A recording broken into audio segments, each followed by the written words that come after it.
Is my name written there? Tenzi andinangise fumate pasipo nino chema kupinda udanga kumsoro utambare umambo wenyu kudenga mundi uzemponesi kutinda kanyora kuziva kutinda kanyora mutamba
Makadiwa na Mwari, tuda kutenda Mwari mukati mengo dzino nekuda kwerudo rwatiitira kuti tigone kusangana mukati meshoko raMwari tichidzidza zvinofana kutibatsira pakuponeswa kwedu, nekuti tinoziva kuti nekukasika Jesu achauya, ende mukuuya kwake avo vanenge vakagadzirwa bedzi nekuda kweshoko rake chizosanganiswa nenyasha dzaiye anotiponesa vanofanira kuti vazoenda kudenga. Tisati taenda kudenga, tine basa ratakanangana naro ratinofanira kuti tiite tiri pasi pezuva rekuparidzwa kweevhangeri yaMwari. Now, John chapter 1 ine recipe iri very simple yekuparidzwa kweevhangeri kuti kuguma kuzosvika. Bhaibheri shoko raMwari mukaricherechedza rinoti evhangeri iyi youshe ichaparidzwa kunyika dzose. Kana ichinge yaparidzwa kunyika dzose, yasvika in every corner, ipapo kuguma kuchasvika. Saka zvazvinoreva ndezvekuti kuparidzwa kweevhangeri yaMwari kuchabatsiridza, kana kuti kune chekuita, kana kuti kunonongedzera kukuuya kwaJesu kwechipiri. Therefore, on chapter 1 of the book of John, pane recipe iripo inobatsira kufamba kweevhangeri yandiri kuda kuti tidzidze.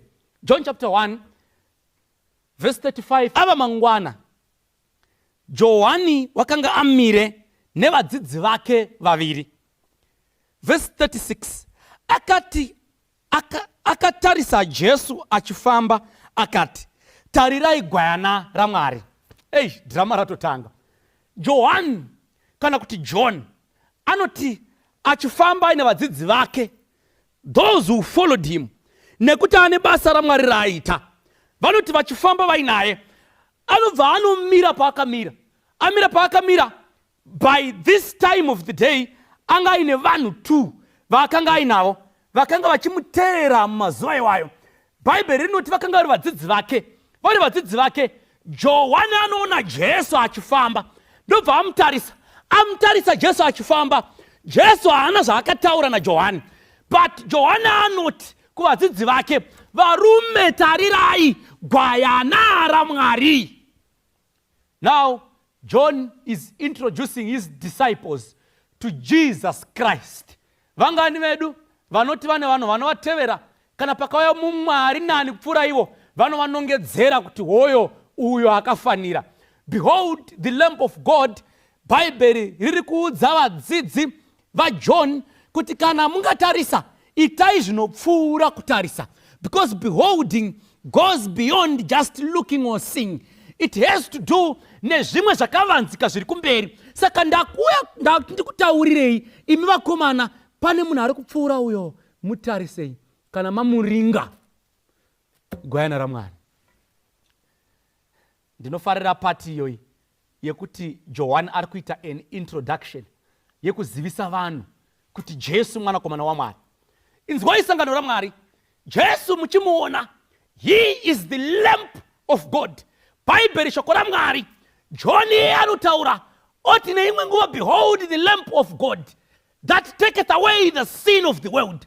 Tarirai gwayana raMwari rinobvisa zvivi zvenyika. Saka John kana achiratidza vadzidzi vake, murume avari kuvaratidza uyu haasi kuvaratidza Jesu wemanga-manga. He is showing them a Jesus who has power to eradicate sin from our lives. Saka chekutotanga, kana basa rekuparidza kwevhangeri rasvika, vanhu ngavanongedzere vanhu kuna Jesu. Jesu anobvisa zvivi zvenyika. Jesu anoponesa, anoimbwa nevaimbi vechimorokoto voti ndanzwa kunakisisa. Jesu anoponesa. Mudanidzire kaimi mumakomo nemuninga, mozoimbira muri paguva kuti Jesu anoponesa. Saka John is giving an introduction of a Jesus who saves. Saka pfungwa yekutanga, kana vanhu vozogara vachozoparidza, ratidzai vanhu Jesu anoponesa. Jesu anoti aratidzwa kuvadzidzi ava. Bhaibheri shoko raMwari rinoti vadzidzi ava vachipedza kupiwa that introduction, havana kubvunza, zvamatiratidza uyu isu tiri venyu todii? Bhaibheri rinoti vadzidzi ava vari tu vakabva vatevera Jesu. Inzwai vanhu vaMwari, kunyange tikaparidza zvepasi pemvura, kunyange tikaparidza zvinoenda kumusoro kwenyeredzi, kunyange tikaparidza zvekuti nyika inodengenyeka, hatifaniri kuparidza zvekuti kana Jesu watiri kuparidza asvika hafaniri kuti aonekwe. The power of the gospel should not be biased, zvekuti vanhu vanonamira pamuparidzi kupfuura ari kuparidzwa nezvake. Kunyange tikaita mbiri yakawanda, haizi yedu ndeyaJesu. Saka mukuparidza muvhangeri, kana tozosangana tichiparidza, ngatiti kana taparidza tonongedzera vanhu kuna Jesu, Jesu otora vanhu vake. Ndizvo vanogona kutanga vakatarisa patiri nekuti tisavaparidzira. Asi ngatimekei sure tavaratidza kuna Jesu anofanira kuti avaponese. Vaparidzi vazhinji kana vaparidza, mbiri inogara iri pavari. That's wrong. A wrong concept of salvation. Concept of salvation inoti kana tichinge taparidza, vadzidzi vanofanira kuti vaona Jesu, vanomutevera vasingatye kudisappointa muparidzi. Saka mukaona vanhu vaMwari dzimwe nguva zvichita sekuti focus yenyu iri pamuparidzi, nearipo ari kutaura zvaJesu kupfuura Jesu wacho, metsi yacho yatorasika. Saka pfungwa yekutanga, vanhu ngavaone Jesu clearly. Kunyange vaparidzirwa, ngavaregedzesa mbiri pamuparidzi, vaise kuna Jesu anouya. Vadzidzi ava vari tu vanoteera. Zvinonzi they were trailing behind Christ. Vachimuteera vari mashure. Jesu anoona kuti pane timu iri kuteera iri kumashure. Ndauya kuzokuudzai kuti kana matanga kuteera Jesu, Jesu even from a distance anozviziva. He can take account kuti pane zvaakuitika pane vafunga kunditevera. Jesu anga asati acheuka panguva iyi, but akangonzwa kuti pane vasarudza kuteera Jesu. I have decided, muimba anoimba, to follow Jesus. No turning back. Akatarisa kumberi, the world behind me, the cross before me. Achitevera Jesu. Asi ndauya kuzokuudzai kuti hamusi kuzoteera Jesu asingakunotisei. Kuna vanhu vakawanda vanofollowa vanhu vasinei navo. You follow them on Twitter, they don't even know you. You follow them on Facebook, they don't even care that you exist. You follow them in the soccer fields, munoita semucharwara. Vamwe vachimhanya naMessi, vamwe naRonaldo, vachimuteera asi haakuzivei. Even the initial of your letters, of your names, he doesn't know. But Jesus, once you begin to follow him, he will know you by name. Anoziva nenhamba yevhudzi riri musoro mako, anoziva nepaunorara, anoziva nezvaunofunga, anoziva nezvaunoshayiwa. Ndiye Jesu anofanira kuti ateverwe. Vakomana vanoteera Jesu, Jesu anomira obva acheuka. Acheuka, tinai makomana muri kutsvagei. Sekunge ake asiri kuziva kuti vakomana ava vaziva zvinoponesa vakazvitevera. Vachitanga kuvhura muromo vanoti, Ishe, munogara kupi? Vakomana, vanhu vakanakidzwa naJesu, zvekuti vakaona kuti zvatinogona kuda kuti tiite is to find contact details. Dzekuti kana tazomuda tomuwana kupi mulipoera vanhu vaMwari. Kana ukaona usangana nevanhu mukaungana makwazisana, mukatandara, chero mukadya mari inotyisa, mukadya chikafu chakanaka, mosara musina kuzivana kuti unogara kupi kana kuti ndozokubata sei, hamuna zvamaita. It will be just a memory risina tracing, rekuti kana mazofunga kuzviita zvekare tozozviitira kupi. Saka vadzidzi vanga vakangwara vari tu vakati toda kuti edu kana ane pazo tiitira zvaatiitira, toda kuti kana tazoda zvimwe tizive kanowanikwa. Aona youth yamuka, because the first thing you need to get is a contact detail. Zvitori nani kusvika usina kumhoresa munhu ngosvika ndikutsvagawo namba dzako ndokumbirawo namba dzako ndozokudzorera kunyange usina kumhoresa, nekuti contact detail ndo ine yese. Saka vanhu ava vadzidzi ava vakati we need to know where we will find Jesus kana takumuda. They had to sort his location before anything else. Vakakomborerwa vese vanofana kuziva kuti Jesu kana takumuda anowanika papi. Kana tikaita problem vanhu vaMwari vakomana vandoona vachiudzana tikaita problem chero pakati peusiku tinonoka dhoo rake nekuti takuziva paanowanika. Jesus should be known where he is found when we need him. Saka vese vafunga kuita zvaJesu muparidzwa kweevhangeri tsvagai kuti Jesu anowanikwa kupiko kana chinge takumutsvana. Jesu anobva avatora kuti vakomana voraita handei, ndobva anovararidza pavanogara. Jesu haana muenzi waanoramba. Wese angouya achiti ndakuda kuita zvaJesu. Ndosaka akafemera muimbo werwiya akati vesevo vanonzwa raurai soko rakanaka kuvafambi. Jesus calls whosoever wants.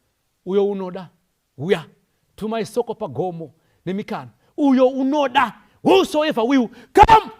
Hazvinei nekuti mabva kupi. Jesu haana kuti ndimanani kwei munongoya muri tu muchida kungwara zvenhema muchingomisa face dzenyu muchingwara. Ndimanani. He did not say that he is open to accept everyone. That's Jesus. Vavatora ndvaenda navo wena. Anzi uyo unoda uya vakomana ndobva anogara navo paakanga agere. Toda kuudzai mumwembe anogara pasi oti ndinozogara pedyo payo mvura yeupenyu hwayo.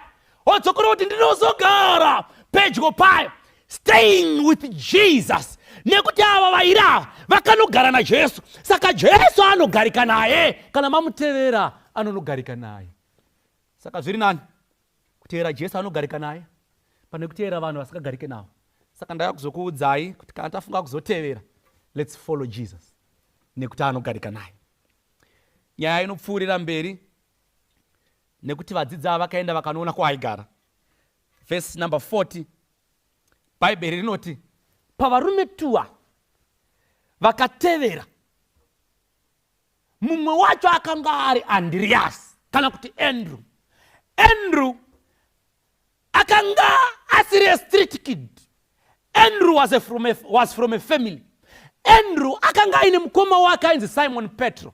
Saka Andrew anobva asimuka, dzasimuka ndobva dzaonekana nomumwe wacho zikanzi ainda akuta zvekuti ndidzokere. That was Andrew.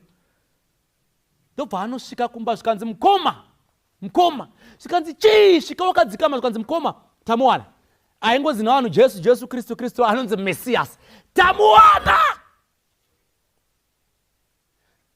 Peter akamira akati ndee ari paya. Nekuti zvaJesu zvakanga zvaverengwa kubva kare muTestamende yakare. ZvaJesu zvakanga zvaverengwa kare kubva muOld Testament. Saka pfungwa yekuti kune munhu achaexista anonzi Jesu ari Mesaya yakanga iripo. Asi kunge vambosangana naye vanga vasina. Zvino Andrew akauya akati mukoma, ndamuwana mukoma. Nhamo yedu yatopera, ndamuwana.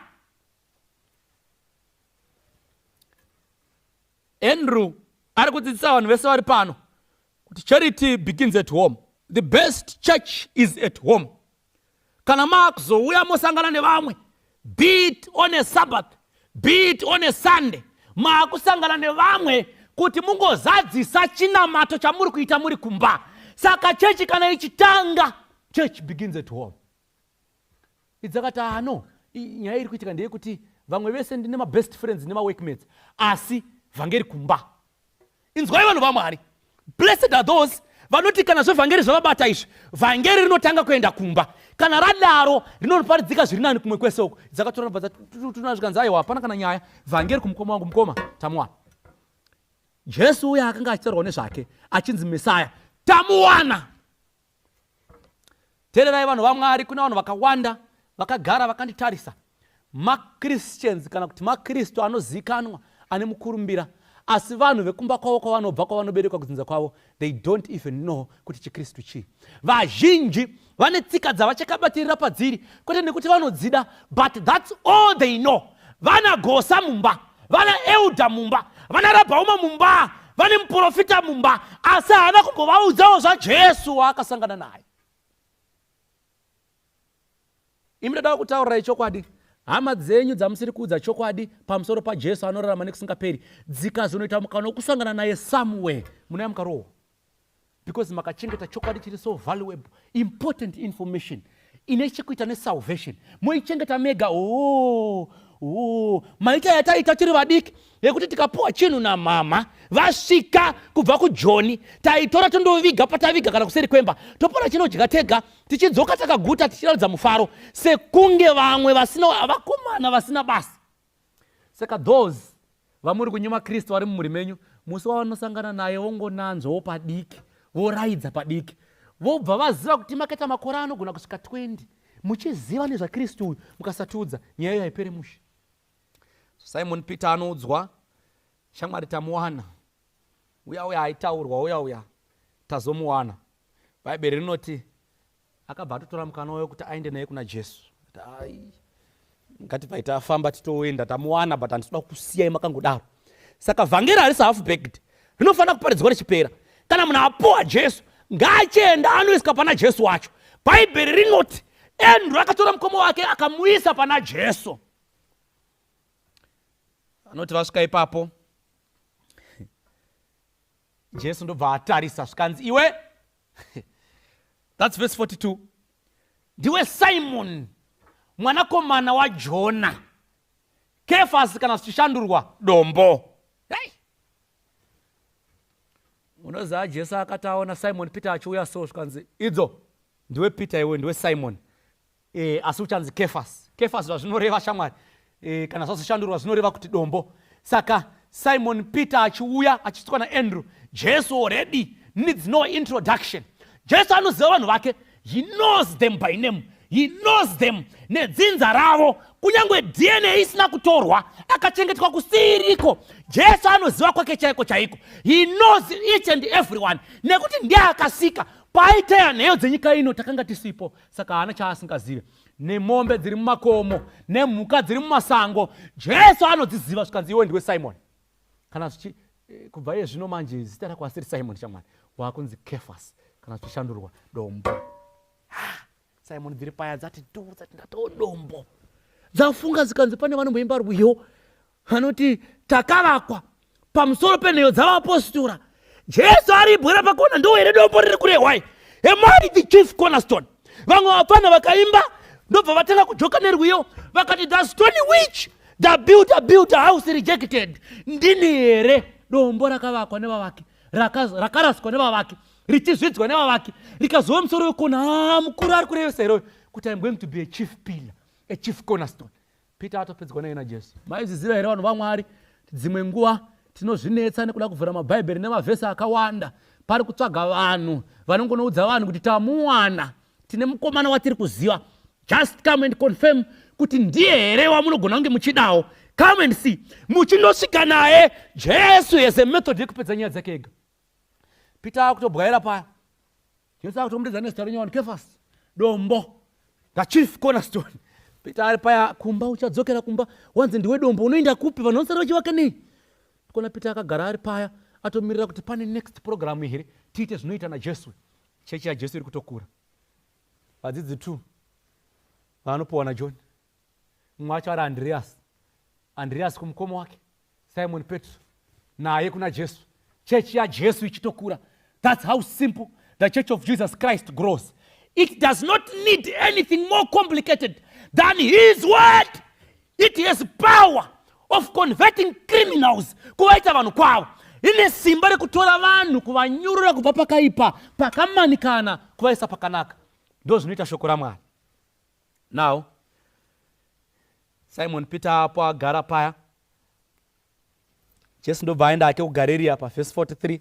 Ava vachatosarika vakutofamba vachitoteera because uyu ari kufara kuti Jesu uyu atamuwana wataitsvaga nguva yese watakaverenga muOld Testament. Simon Peter atone assignment, ane chigaro, ndiye chief cornerstone, adombo. Saka ndikefasa haana kwachatoenda, tingafambe sei tisina dombo. Saka akutotevera chechi yaJesu iri kutokura. Jesu kana uchinge wasvika paright pakanaka panzvimbo pake, anokuisa pakanaka pekuti wega unoona kuti ndikabva pano I've disadvantaged the church of God. Mission inenge yaurayiwa. Ndobva dzasimuka, Jesu anosvika kuGarirea. KuGarirea ndobva anosangana hake naFilipi. Garirea ndokwaizikanwa kuti yanga iri nzvimbo yana Simon Peter naAndrew. Saka zvinoreva ndezvekuti pavanonosvika kuya vachiteerana naJesu, pane vamwewo vaingovateerera by virtue of influence, nekuti vakaudzwa namukoma havarambe kunzi takuita zvaJesu, saka ima hapana chamuchaita makutongoteerawo, mai takuita zvaJesu, ndo zvakanga zviripo. Saka akaendwa naye Jesu, ndobva anosvika kumba kwake, ndobva anosangana naFilipo. Filipo inondinakidza because yaFilipo haina kumboti haso yakawanda. Jesu angoona Filipo kuti ndobva ati iwewe nditevere. Filipo kana airaura, kana aikanika mota, ndobva atokanda zvipanero, anoti ako tikanza titeere nemunhu mukuru.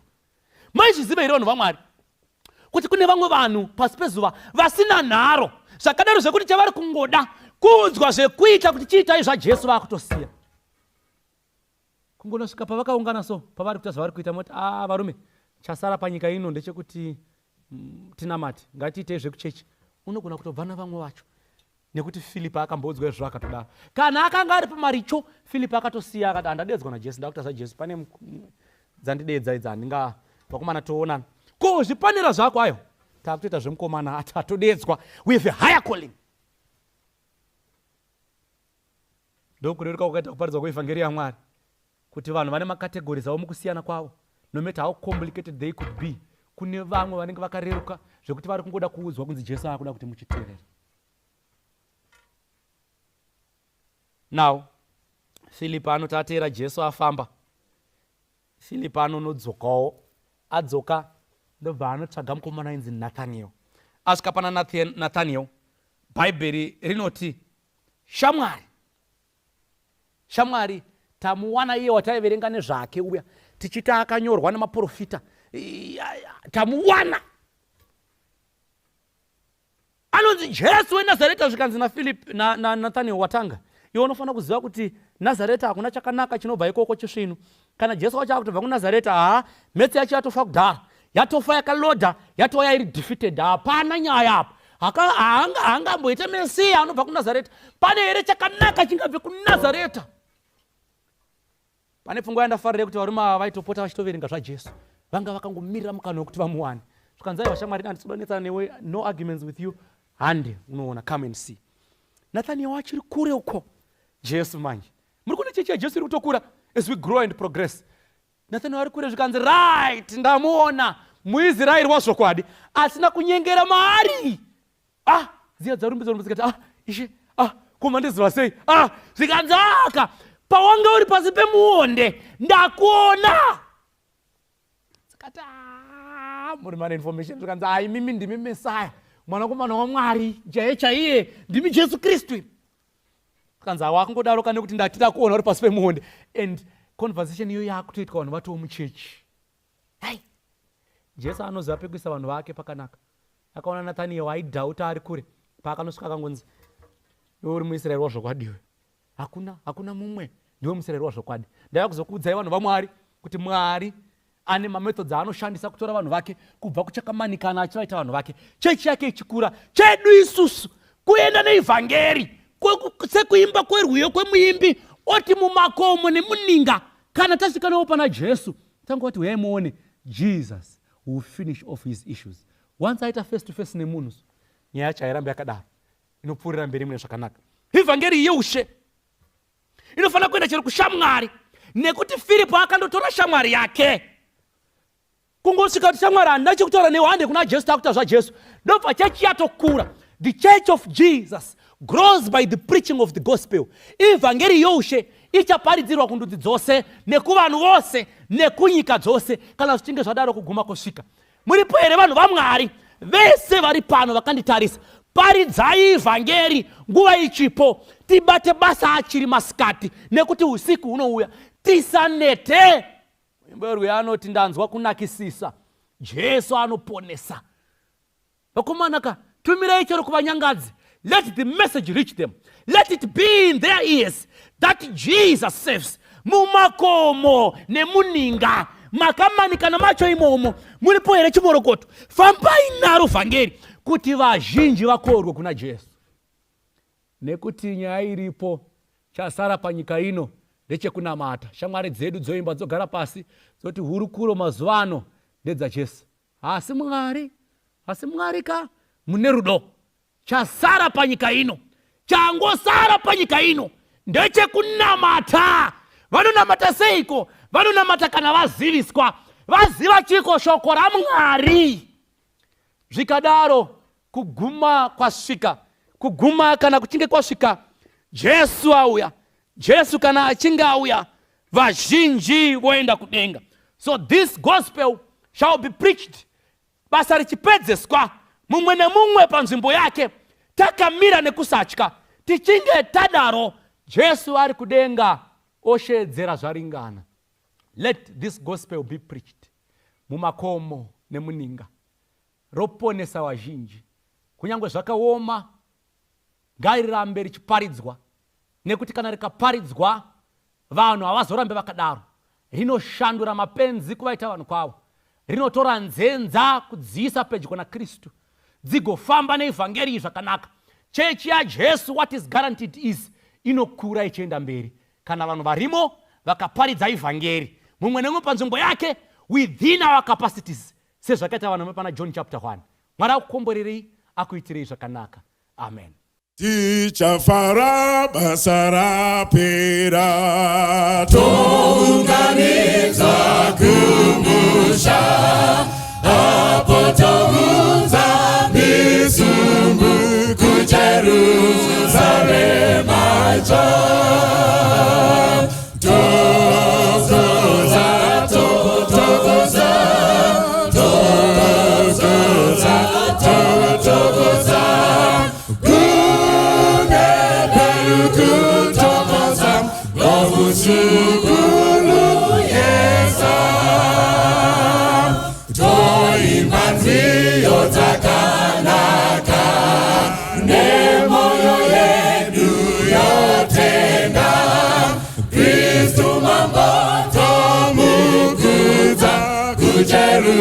Jerusalema jam, tokoza, tokoza, tokoza, tokoza, kune beluku tokoza, mabusuku uyeza,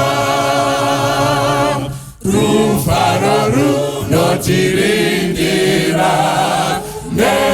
Vazhinji zavakwa, Jesu iye wakadzira kuJerusalema ja. Tokoza, tokoza, tokoza, tokoza, kunge peluku tokoza, nobusuku.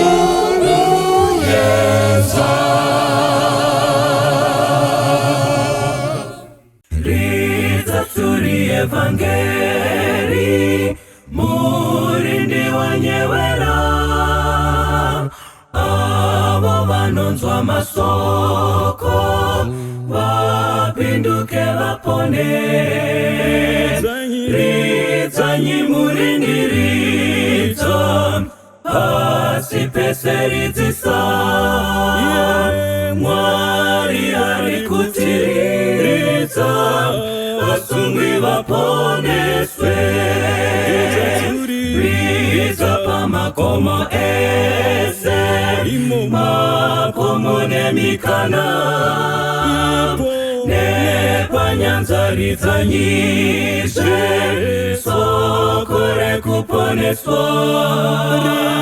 Ridzanyi murindi ridza, pasi peseridzisa, Mwari ari kutiridza, vasungwi vaponeswe, ridzanyizve pamagwanza nenzvimbo dzine dima, taura zvakagadzirwa, Baba atidaidza, ridzanyi muringiridza, pasi peseridzisa, Mwari ari kutiridza, vasungwi vaponeswe, ridza kune vakaneta, vanoda kuponeswa, muponesi wadaidza, mwese munodikanwa, ridzanyi muringiridza, pasi peseridzisa, Mwari ari kutiridza, vasungwi vaponeswe.